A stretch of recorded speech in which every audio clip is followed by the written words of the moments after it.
Hello students, मैं आज आपको ये जो है कंपोनेंट लेने वाली जो प्रॉब्लम्स होती है टू डायमेंशनल मोशन, अभी थ्री डायमेंशनल की तो मैं नहीं करा रहा, टू डायमेंशनल मोशन, इनके कुछ कंसेप्ट बताऊंगा, उनको आप ध्यान से सुनो। और ये जो है ऐसा है कि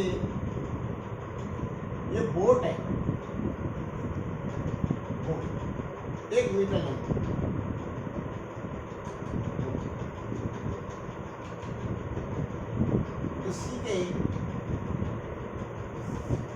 इसके मिडिल पॉइंट से 5.5 मीटर पर यहाँ से किसी ने बॉल फेंकी। बॉल की स्पीड अपने को गिवेन है, बॉल की स्पीड है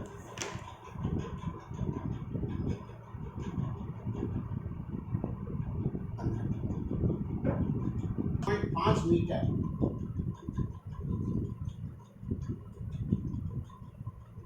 से बॉल फेंकी जा रही है 10 मीटर पर सेकंड।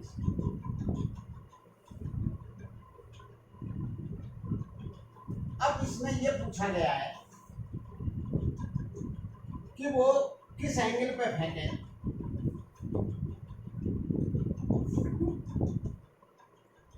कि बॉल बोट में गिरे।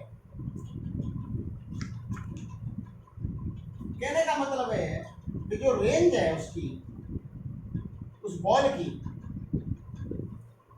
बिटवीन हो 5 मीटर से 6 मीटर के बीच, ये ध्यान देना है। क्या हो? 5 मीटर से 6 मीटर। अब अपन ये देखते हैं कि थीटा डिग्री पर क्या रेंज आती है। तो रेंज का फार्मूला कैसे डिसाइड होता है?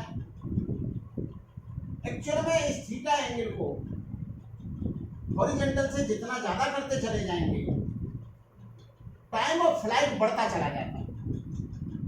लेकिन इसका ये वाला कंपोनेंट अगर थीटा बढ़ाएंगे तो जो हॉरिजॉन्टल कंपोनेंट है वो घटता चला जाता है। तो रेंज में जो इनका मल्टीप्लिकेशन इंपॉर्टेंट है। Range decided by horizontal component of the velocity and time of flight. Time of flight कैसे डिसाइड होता है? ये tan cos थीटा है, ये tan sin थीटा है। तो tan sin थीटा को हाईएस्ट पॉइंट तक पहुंचने में टाइम जो लगेगा फर्स्ट इक्वेशन ऑफ मोशन से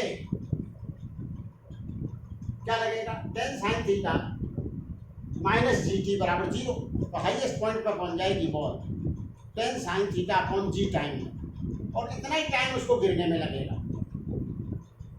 तो टाइम ऑफ फ्लाइट हो गया, अगर थीटा डिग्री पे प्रोजेक्ट करा जाए, टाइम ऑफ फ्लाइट हो गया 2 × tan sin थीटा अपॉन जी। जी का मान 10 पे रखा है, तो टाइम ऑफ फ्लाइट हो गया 2 sin थीटा। अब रेंज क्या होगी?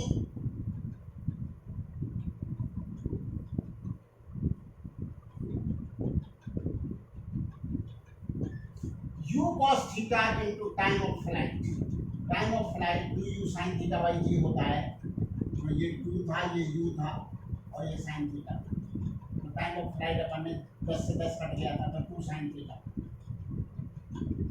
2 sin थीटा, और u का मान 10 था। ये हो गया 2 sin theta cos theta into 10। तो ये चीज आ गई 2 sin theta cos theta sin 2 theta into 10। ये रेंज। तो रेंज का मैक्सिमम मान तब आता है जब 2 थीटा इक्वल टू 90 डिग्री हो, क्योंकि sin 2 थीटा का मान मैक्सिमम चाहिए, और sin 2 थीटा का मैक्सिमम मान 1 है। और 1 कब होता है? जब 2 थीटा 90 डिग्री हो। 2 थीटा 90 डिग्री हो तो थीटा का मान क्या हो? 45 डिग्री। तो कहने का मतलब है जब 45 डिग्री पे प्रोजेक्ट करा जाएगा तो ये बॉल यहाँ से 10 मीटर दूर जाए गिरेगी, और 10 मीटर दूर जाए गिरेगी तो बोट में नहीं गिरेगी, क्योंकि बोट में तो तब गिरेगी जब वो बॉल गिरे बिटवीन 5 मीटर से 6 मीटर तक। तो हम क्या काम करें कि हम इसको 6 मीटर के करस्पॉन्डिंग एंगल कैलकुलेट कर लें और 5 मीटर के करस्पॉन्डिंग एंगल कैलकुलेट कर लें, क्योंकि 45 डिग्री पे तो रेंज मैक्सिमम है, जो मैक्सिमम रेंज का मान इसमें यहाँ पर 10 मीटर आ रहा है। तो जब रेंज 5 करी, 5 बराबर कर दें 10 साइन 2 थीटा, तो 2 थीटा का मान आ गया, साइन 2 थीटा आ गया हाफ, तो थीटा आ गया या 2 थीटा आ गया 30 डिग्री, थीटा आ गया 15 डिग्री, 15 डिग्री या 75 डिग्री, 15 और 75 डिग्री, थीटा 75 डिग्री है दूसरा, तो कॉम्प्लीमेंट्री होते हैं। इन पर रेंज जो है वो 5 है, 15 पर 75। अब आप देखिए रेंज 6 कब होगी, तो 6 बराबर है,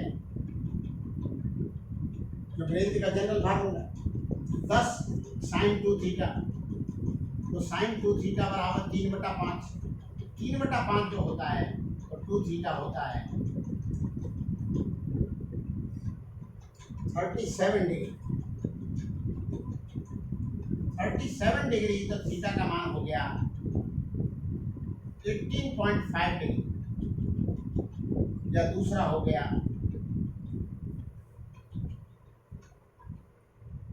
कॉम्प्लीमेंट्री है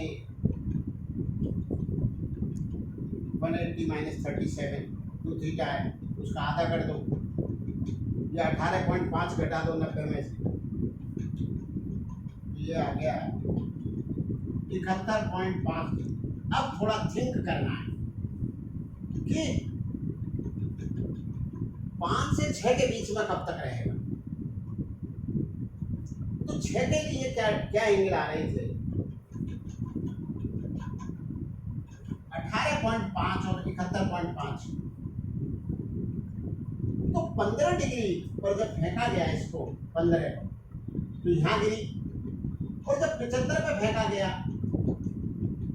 और जब 6 मतलब 6 के लिए आ रहा है, 6 के लिए आ रहा है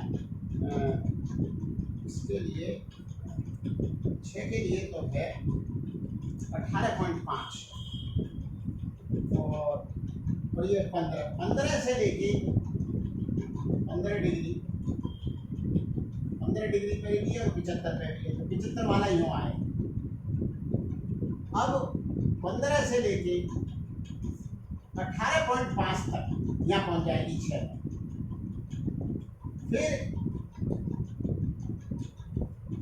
फिर 6 से आगे निकल, क्योंकि ये 18.5 से फिर रेंज लगातार बढ़ती जाएगी, तो 10 रेंज पहुंचेगी 45 पे जाए, फिर 45 से घटना चालू हो जाएगी। तो वो एंगल कौन कौन से बीच में हो, 15 डिग्री से 15 डिग्री से ये 18 सही का 37 में से 15 डिग्री से 18.5 डिग्री तक, 18.5 डिग्री से 71.5 तक दोबारा से रेंज यहाँ आ जाएगी, 45 से होते हुए वहाँ पर पहुँचेगी, 45 डिग्री पर 10 आएगी, 18.5 से फिर 71.5 तक नहीं आएगी, फिर 71.5 से 75 तक, 75 डिग्री तक, फिर ये 5 और 6 के बीच में होगी, और जब फिर 75 से ज़्यादा हो जाएगा तो फिर उसकी रेंज 5 से भी कम होगी, 75 से 90 डिग्री तक, लेस देन 5 डिग्री, 71 से ये 75.5 तक।